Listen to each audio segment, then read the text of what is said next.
single father with 2 children working at the hospital. And, but I still, every now and then, would try to pursue looking for a career that would be better than being an orderly. So I ended up enrolling at Pratt University, the School of Art and Science. And while there, I was enrolled as a dietary therapist, right? Trying to keep from dicing the rest of my fingers off, you know, at an art school, but these pulsating signs kept showing up throughout my life. And it was one day at the job, they had a gallery wall that was there for the galleries and museums to put up in the lobby. And so one day, they asked the artists, and they asked the employees to put up art exhibition. And so I had some sketches. I put the sketches up. And at the end of the exhibition, this Hispanic guy came to me and wanted to buy a piece. And for the first time, someone asked me about something I created that meant something more to them than it did to me. And it was the first sign that I was maybe need to look at this seriously, but I ignored that and continued to try to pursue school. But it was the supervisor, the security supervisor in that lobby who said, I want to open up a community center and I want you to teach art. I'm like, are you serious? I don't teach. I barely got out of high school, man. You don't want to teach art. This is a joke, right? He said, no, I want you to help me. So, but he never opened the community center because he believed in me. He made me believe in myself. And I got serious for the first time about my art, and I was about 36 years old by the time I got serious. Well, needless to say, it didn't happen, but another classmate of mine saw my work and liked it, and she was selling fragrance and incense on the street, and she asked me if I wanted to sell them. And I trusted that person, and she sold them, and she said, you need to do a lot of these and come back out and sell them, right? And so and I believe, since she believed in me, I made me believe in myself. That's exactly what I did. So for a lot of years, I was a street artist. But the response from the people on the street wasn't just about the art. It wasn't just about me making money. There was this message that said, this is what you're supposed to do. So while working at the hospital, I eventually got a leave of absence to see so many people was buying my work in New York. It was like unbelievable. And I wanted to test it to see if this is what was real. So I sponsored my first one-man show in Soho, New York, right? And I got a leave of absence from the job. And on the day of the show, the job sent me a letter saying, if you don't return to work on the day of the show, you're going to be fired. So all the artwork was up, the caterer was there, the band was there, the phone was ringing, and I turned away from all of that, faced the wall, and said, God, what is it you want me to do?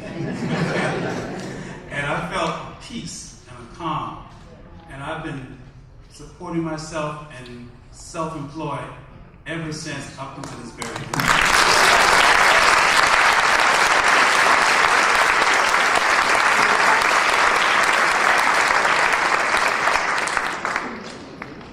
Thank you all. I have one more question, and I'm going to turn it over to the audience. And there's some mics on both sides, so after this question, you guys can line up, don't run too much. Because we are in a community of artists, there are artists that preceded us and artists that have come after us. And you know that whole saying about we stand on the shoulders of our ancestors. I want to ask each of you, name a couple of artists that you admire.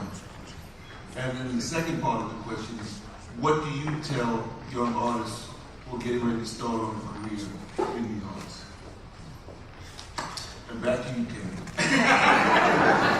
Thanks, Danny. Fortunately, I had the opportunity to, way back, to meet with Paul Gaddafi. With Paul Gaddafi. Okay. And he became my first publisher, art publisher. And we did 2 reproductions. And since then, he invited me to be part of the International Art Expo at the Jolly Center. Since then, I've been doing the Jolly Center International Art Expo since then. And along the way, I met Williams Tyler, and then Charles Bibbs. And these folks encouraged me to continue because I was trying to get advice from them constantly. What do you think I'm doing? I mean, you think it's worth it, investing the time? And she said, yes. I mean, they all said yes. You can pursue the dream by starting trying to get the name out there and doing productions. I said, well, reproductions, I want to be in the museum. He said, it's, being a minority in this business is going to be tough. Why don't you start with us? And since then, I've been doing the National Black Art Festival in Atlanta, where later on, they encouraged me to move down there, and where I lived about 13 years. Then the Black Fine Art at the Park Building and so on, where I met these wonderful artists, Campbell, Jason,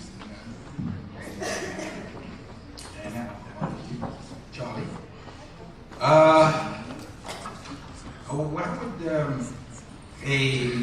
What I've learned from these artists, hanging out with them, we had a wonderful community down there in Atlanta, Georgia, where we did evolve quietly but successfully. And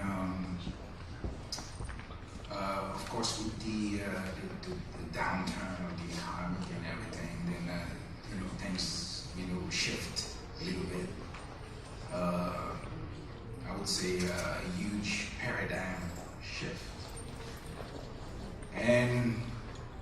But what I would say to younger artists, and I think it's worth giving a try, and by trying to learn what other artists are doing. It's very important that you frequently visit museums and galleries and try your way in. That's what I did for the last 25, 30 years. I've never been afraid to venture myself and taking chances. Risking my own money, doing the expos and the art festivals, and I can relate to what Campbell was saying. Struggling through doing a lot of small street festivals back in the 80s. But what I'm suggesting to younger artists is to stick to it. And sooner or later, you'll show results. And think as if you are, you become.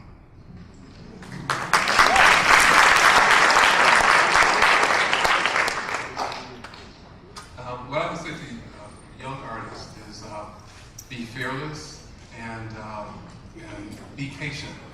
It's going to take a while to find your own voice.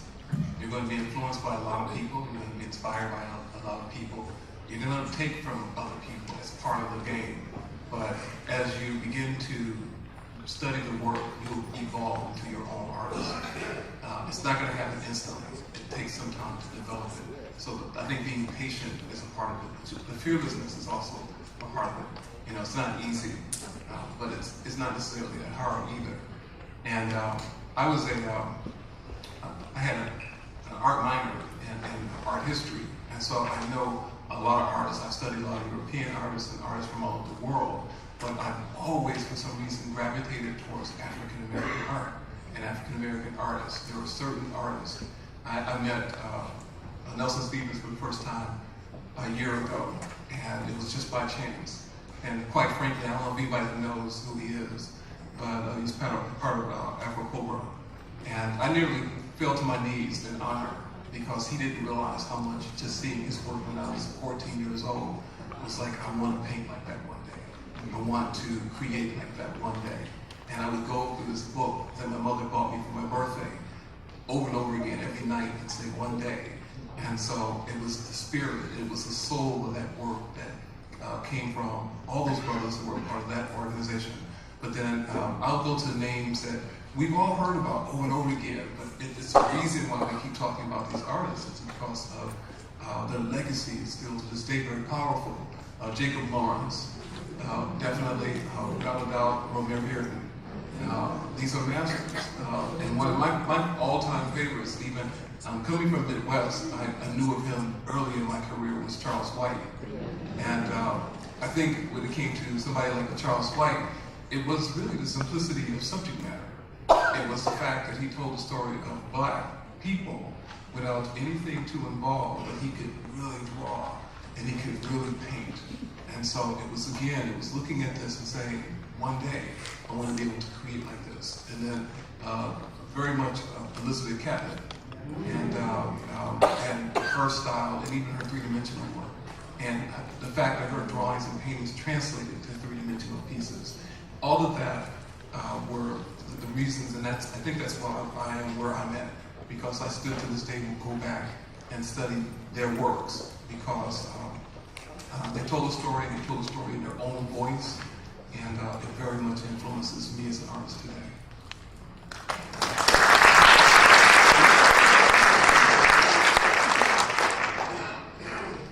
When I arrived in New York City from Syracuse, I didn't come direct from Syracuse, I came from St. Thomas, having taught there. I was amazed to meet people like Dick Lawrence. I came here to go to the Art Students League for a summer. I had signed a contract. Needless to say, I didn't do that. But I signed up for Charles Boston. I went to the Students League to study sculpture. And at the Students League, they have the artist works up, and you choose the artist you want to work with by the work that's up. And I chose Charles Austin and was amazed to find that he was black. Because I thought I was going to be the first black artist.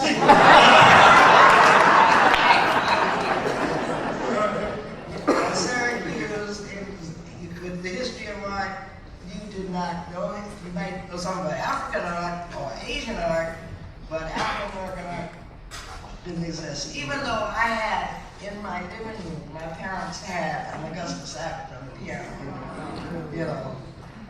But it had never occurred to me, you know, I just had not really heard on a formal level that we had black artists. So I had a mission. Which is kind of everybody, Faith Bingle said, man, you shouldn't tell everybody that. But I was very much inspired by these artists. Romeo Bearden was wonderful to young artists, always open and free to talk to you about art and the life of an artist. And Norman Lewis, who was the devil's advocate, who told you, you know, you better figure out something else because you won't be able to eat with that. Elizabeth Catlett, when we started the Studio Museum, was on the curatorial panel with us, so I got a chance to interact and meet with her, so I feel very fortunate to have actually, Dick Lawrence lived in the building that I lived in, and he was another one that was really very supportive of young artists.